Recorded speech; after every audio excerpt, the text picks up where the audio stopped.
هغه په خپله هیله د 50-40 کالو ځوان سړی په سوونو جریبه ځمکې وه او ایله 2 ښځې یې کړې وې. غوټۍ ته خو هغه نیم نه پاتې کېده، ولې مجبور و. د خپلې دهقانې سره واده کول هغه ته د خپلې ځوانۍ او خانۍ دواړو سره مناسب نه ښکارېده.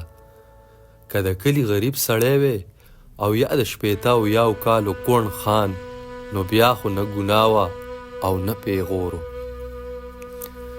د غوټۍ په لیدو به کله کله هغه له د کشمالي د ژوند ارمان ورغی او په زړه کې به یې راغله، کاش چې زه کشمالی وی نو دا به زما کور ودانې وی. کشمالی د هغه د میخو مزدورو، خو ډېر زر به یې دا ارمان د زړه د کوره وویستو. دا خیال به ورته لیونتوب ښکاره شو، د خپل پټي په یو دنګه پوله به ودرېدو او چرته لرې ډېر لرې به یو ګوټ کې د غوټۍ پلار او کشمالی په کار بوخت ولیدل. بیا به د خپلې خانۍ په زنګېدلي نشه کې کور ته روان شو او په زړه زړه کې به یې د کشمالي ژوند ته به بدې ردې ووې. کشمالی هسې خو د خان د میخو مزدورو، خو په حقیقت کې د هغه د زمیندارۍ ټول کار په ده روانو.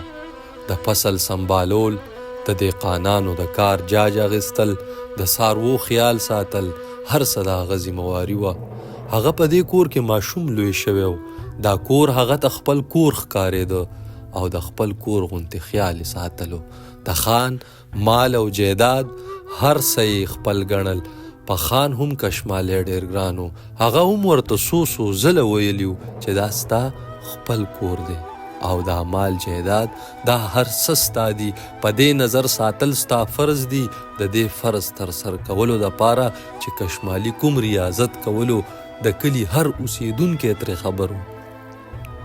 هر څوک د هغه د لوړې غبرګې ځوانۍ، پلنې سینې، مضبوطو اوږو، شډلو خپو لاسونو ته حیران و. په ټول کلي کې د ده خوی بوی لکه د غوټۍ د ښایست مشهور و. هر وخت به څه ناڅه کار کې بوخت و. که نن به یې سنډاله دمه ورکوله نو د سنډا بار به یې په خپله شا راوړو. سبا به یې د میخه ناجوړه کټۍ په اوږو ځناورو هسپتال ته وړو. که پرون به یې په سرو غرمو د ماښامه پورې لو کړی و نو